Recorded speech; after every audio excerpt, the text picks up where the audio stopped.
So we had an incident, and this was right at the beginning of the war, and a car rolled up, and they said, "Hey, coach," and we were practicing on the east side of the field.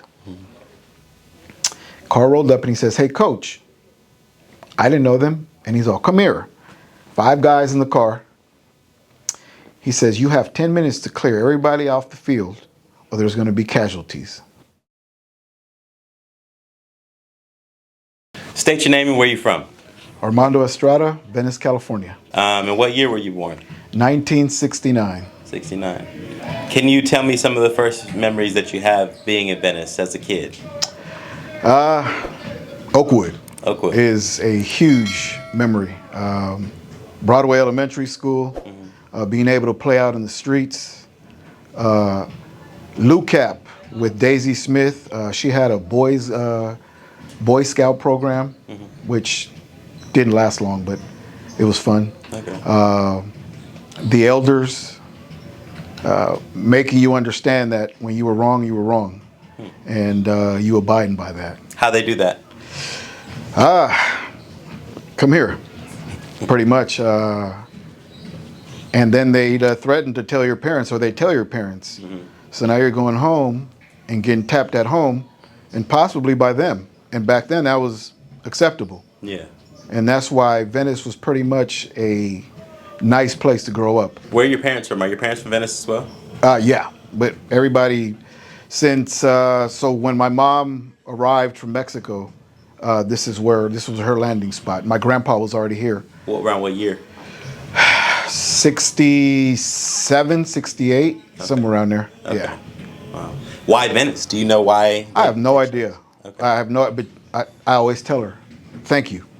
Because this was a great place to grow up. You know, as a kid, you're going to have problems with, some of the community, but for the most part, man, this was a great place to grow up, and I wouldn't change it for anything in the world. In your opinion, what made Venice so great? The family, the camaraderie that everybody had. Everyone knew each other. The elementary schools are local. Yeah. So at some point, you're going to meet all the kids. And this was the local park here in Penmar. And the kids from the community played at both places. So, it made it easy. Yeah. Yeah, for sure. So you grew up coming to Oakwood then? I did. Okay. I did. And since you grew up in the 70s, what type of activities did Oakwood have for the kids back then? Everything. Okay. Most of the activities up here were sports related. We played in the street. We played, hide and go seek. We rode our bikes with the ramps. You got hurt, but it was what it was. You put a Band-Aid on to get back out there. Yeah. It was just outside. You played marbles. Yeah. You don't see that anymore. Yeah. So these kids are missing out. Do you think you don't see that anymore because of the technology that's coming to? Yeah, that has a lot to do with it. And the other part is I think parents are kind of lazy. Give them a laptop, an iPad. They're content because they're quiet. You send them outside, you got to keep an eye on them, depending on their age. But that has a big connotation to it. So You went to Broadway Elementary School, and then after Mark Twain? I went to Mark Twain. We got bused one year. Okay. So back in the days, the government came up with this great idea that the inner city should be integrated. So I ended up going to Osage Elementary in Westchester for the 6th grade. Okay. Yeah, but yeah, went to Broadway, Mark Twain, and then Venice High. Okay. How was Venice High? Venice High was chill. Yeah. You had your issues like every school does. Yeah. But it was nothing major, and like I said, everybody. So it's like going to hang out with people that you already know. It's not like going into a new school, not knowing anyone. Yeah. Venice High was really chill. Okay.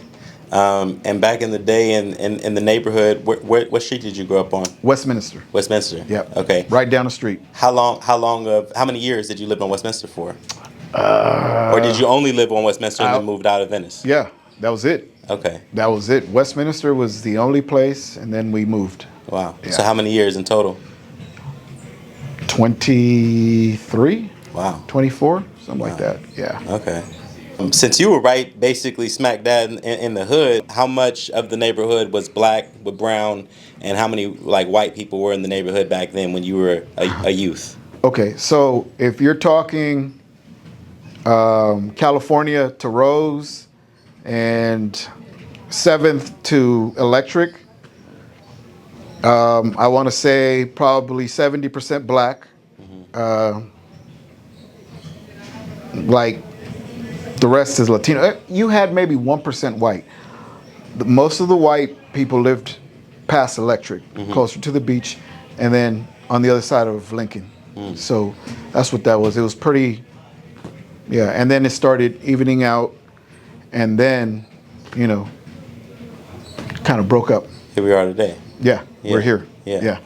How did you see that change happening as it was happening? What did you notice it happening? Did one day it just boom, like the neighborhood was just changed, or did you notice that like gradually there was like an influx of different types of people moving, like basically transplants moving into Venice, or did you not notice that until one day it was just you looked up and it was kind of too late? No, yeah, I think you kind of saw it. So one day we went on a field trip to Dodger Stadium. We got back kind of late, and the bus dropped off here. We got back maybe 12:30, 1 o'clock, and there was a white guy walking his dog by himself. And I'm thinking, does he know where he's at? Like, you know, back then it wasn't cupcakes like it is now. Yeah. And that was the first time that I actually saw that, and then gradually. And, you know, there's no problem that other people were moving in. I think 94, when the war started here, the racial war, that's when you started seeing the influx, because people were selling their homes for cheap to leave the community because they were scared. So, you know, when you have a family and you're afraid for your kids, people move out. And the house across the street, that sold for $85,000 back then. The one that's a mansion now? The one that's a mansion, $85,000. Wow. I mean, That's probably at least a $4 or $5 million house now. easy. Yeah. Easy. But that's what I'm saying. You know, when there's harm in the way, people are going to sell, and sell cheap to leave. Yeah. You know, and they came in and bought it and turned it into what it is today. Yeah. Yeah. So speaking of what it is today, how do you look at Venice today? What do you think of all the new construction and the mansions, the small little mansions that are out here all through Venice? I think it's changed the look. Just before, you had a lot of bungalows, and now it's just outrageous. Now, a lot of the rules have been changed for these new gigantic homes. Before, your fence was only allowed to be 4 feet tall. No short shrubs to cover up. I mean, you look now, you can't even see anything. Yeah. So, again, it all depends who it's for that these rules are being made for, which I believe it's not fair, but times change as well. Yeah. You know, so. Yeah. I wanted to ask, when you said you went to the Dodger Stadium with the kids and came back at night and saw the white guy walking his dog, around what year was that? Yeah, I don't remember, but I was still in Venice because he lived on Westminster. Okay. And right by the church, there were some new pink condos. I think they're still there. And that's where he lived. Yeah. But I was shocked. You know, you don't see that. Well, you didn't see that back then. Yeah. It was shocking to see someone that late, because, to be honest, at night, that's where Ghost Town got its name. Yeah. So, yeah. So just to give the viewers a good perspective of like what would have happened back then, what would have happened normally if the white guy was walking down the street in the neighborhood? I think for the most part, everyone was under the impression that every white person that came was police. So I think they would have asked him what he was doing there, and, you know, he may not have gotten hurt, but still, there would have been some inquiry like, why are you here? Yeah. walking your dog at 1 o'clock, do you not know where you are? What year did you move out of Venice then? You said you lived in Venice for 23 years. Yeah, I think it was like 90, right before the race wars, 93, 92, 93, somewhere around there. Okay. But you worked at Oakwood until what year? You worked at Oakwood in I worked here 2000s? 19 years. Yeah. 19 years. So from right out of high school. And the only reason, like I told you, the only reason I got this job was so I can get the lights out there so I can work out at night on the baseball field. Wow. And Stokes said, once I returned the app, he said, you can keep this job as long as you keep going to school. That was our deal. So, yeah. So you were in high school working at Oakwood? No, I had graduated. Okay. Yeah, I had just graduated. I think a month out, 2 months out. Okay. Yeah. Wow. And then you worked at Oakwood for 19 years after that? Yeah. So until about 38 years old, roughly? Yep, somewhere on there. Okay. Yep. And then, I worked under Stokes, and then I worked under Rob Haskins, Rob Dunn, and then the last guy that they had here, he came in and he tried to change the whole program. This is a low-income community. It was, at least, and baseball used to be $40. He tried to make it 120, and we kind of got into a disagreement. Like, you're charging kids money that they can't pay. 120 for the new residents or for everybody? Everybody. Oh, This flat. okay.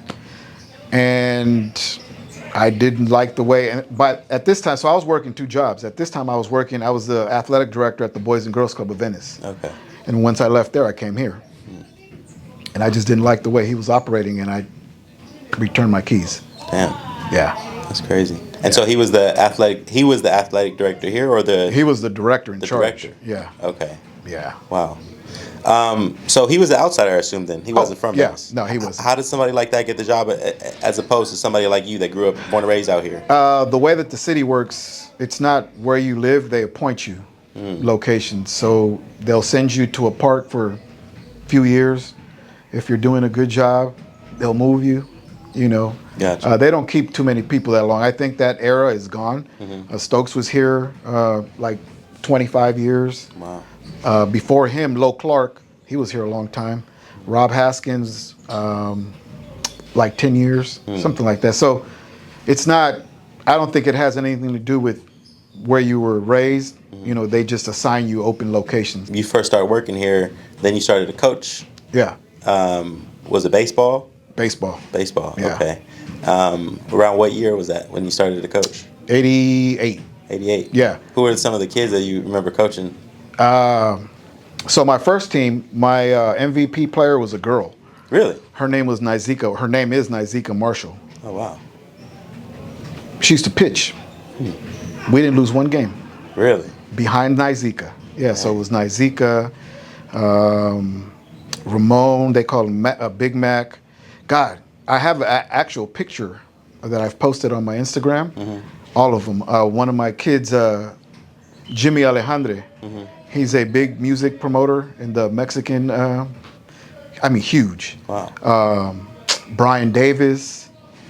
God, I can't even remember who the kids were, but yeah.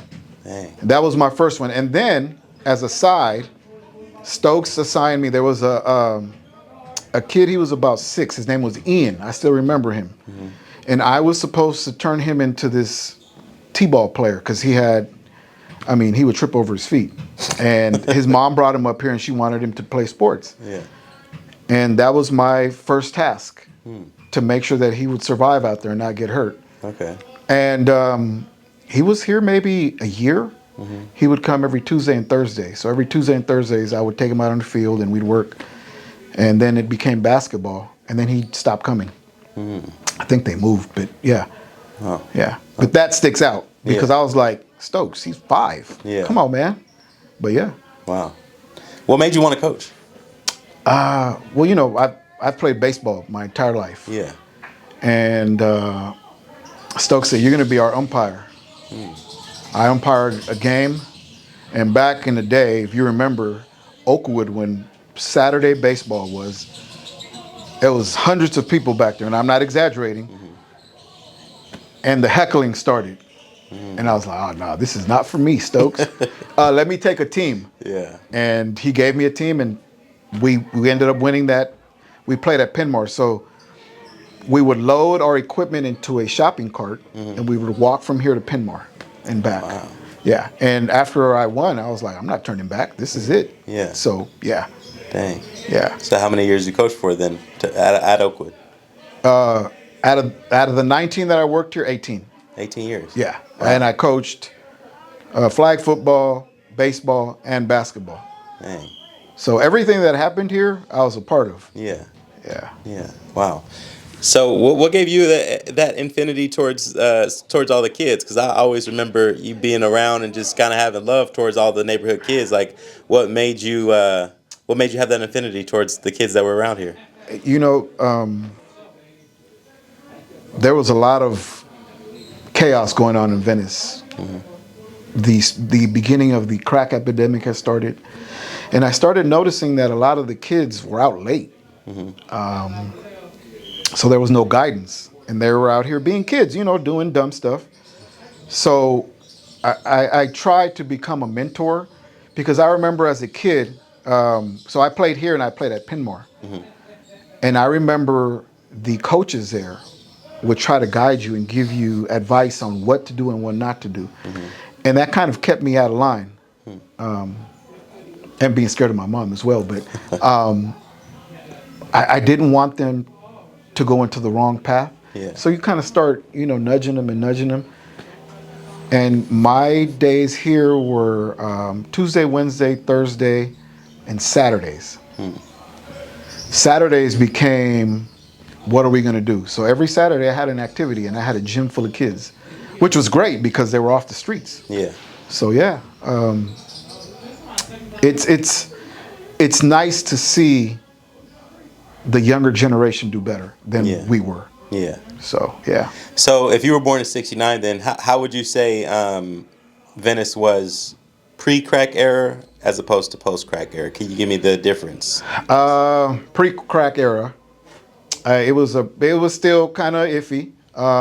It had some streets that were kind of, you know, rough, but for the most part, it was a place that you can be okay and grow up outside. So like in most communities now, kids can't play outside because they're dangerous. In Venice, it wasn't like that. Like I said, we rode our bikes, hide and go seek, everything that the kids, pre-teens did back then. You know, we played marbles, racing on the street, even football. I mean, you see Westminster, how narrow it is, but we managed to play out there. We'd get yelled at, you know, tearing up people's cars, but for the most part, the adults were okay because they saw us there, or here at Oakwood. So yeah, In the crack post-crack era, it was bad. It was bad because not only did you have the crack era, then you had the gangs from other neighborhoods that would come through here.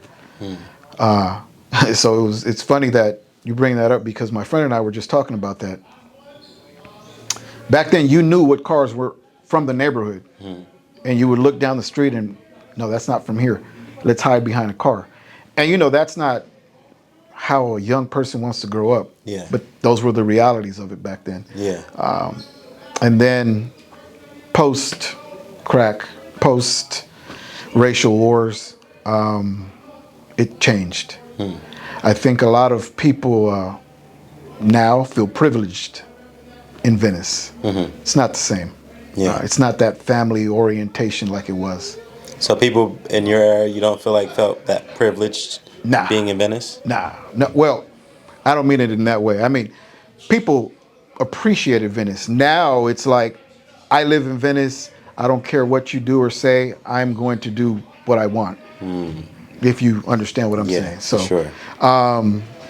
Just today, while we were in the parade, a guy hit someone's lowrider with a stick.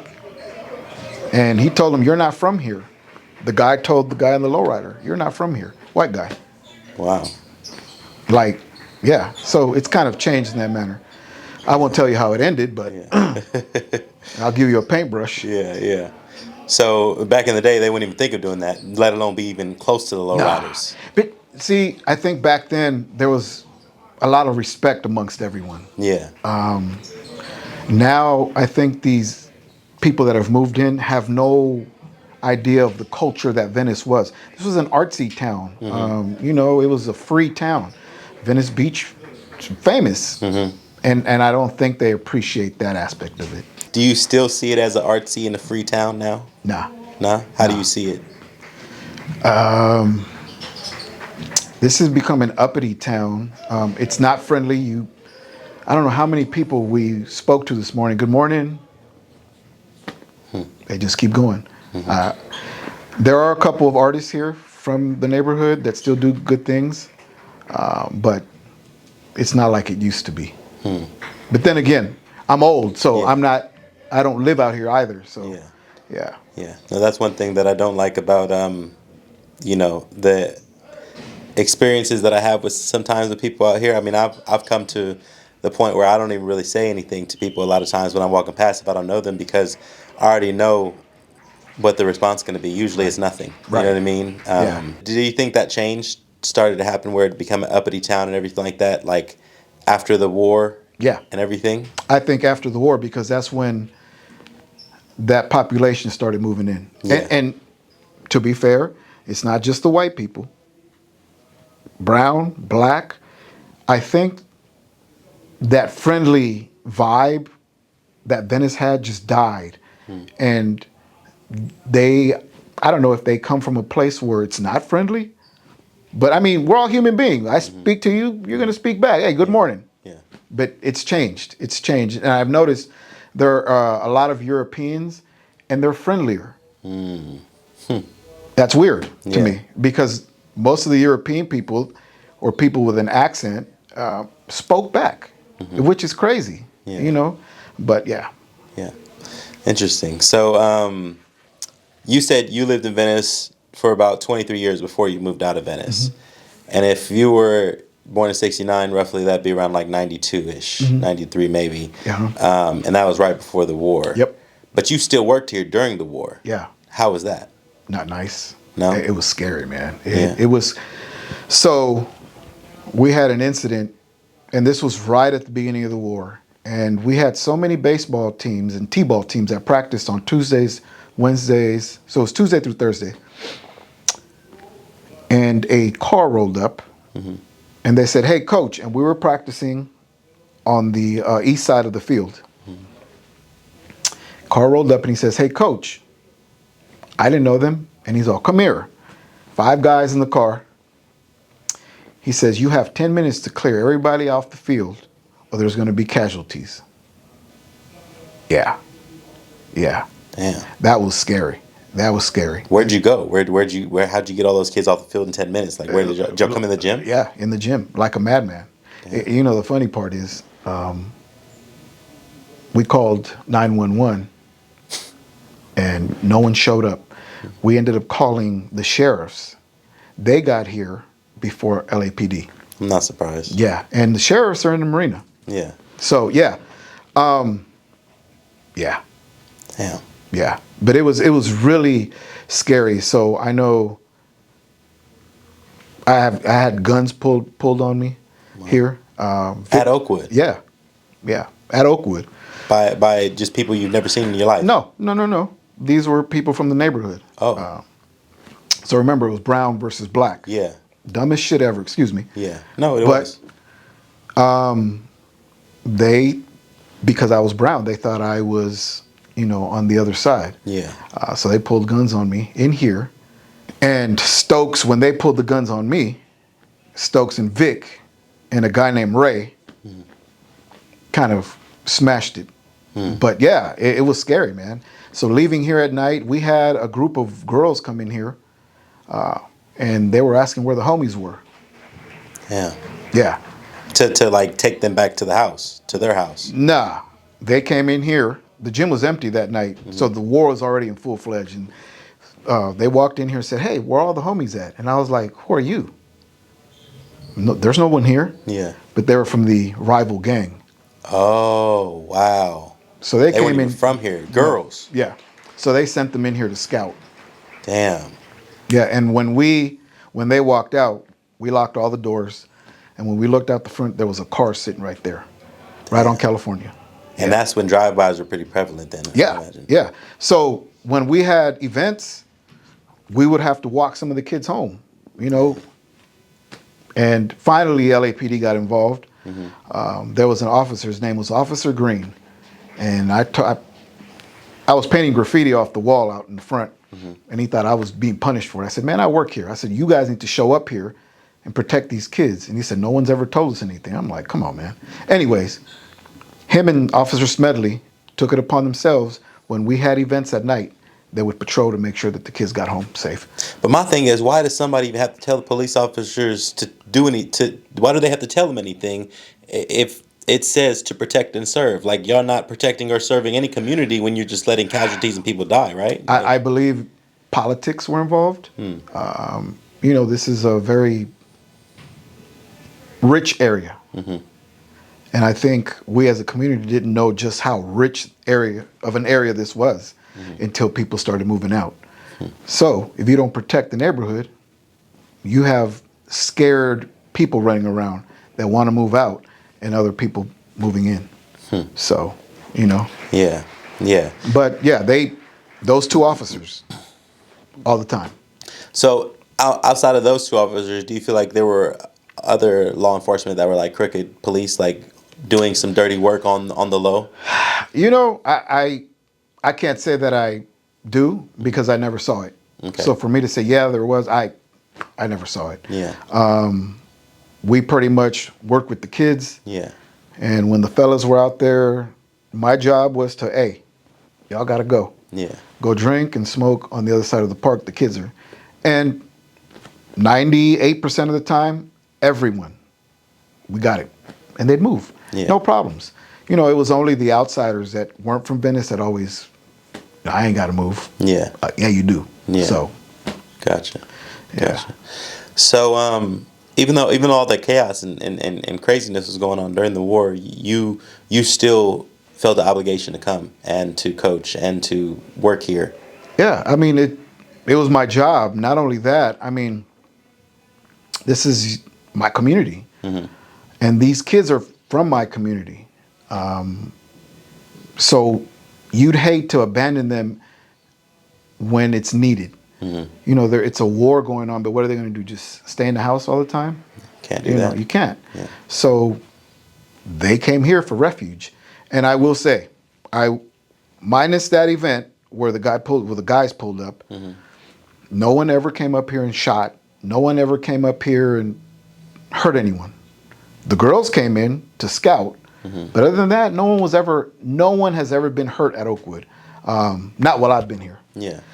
And I think that's a testament to the safety net that Oakwood has with kids. When we used to host all-star programs, we've had Jerry West here.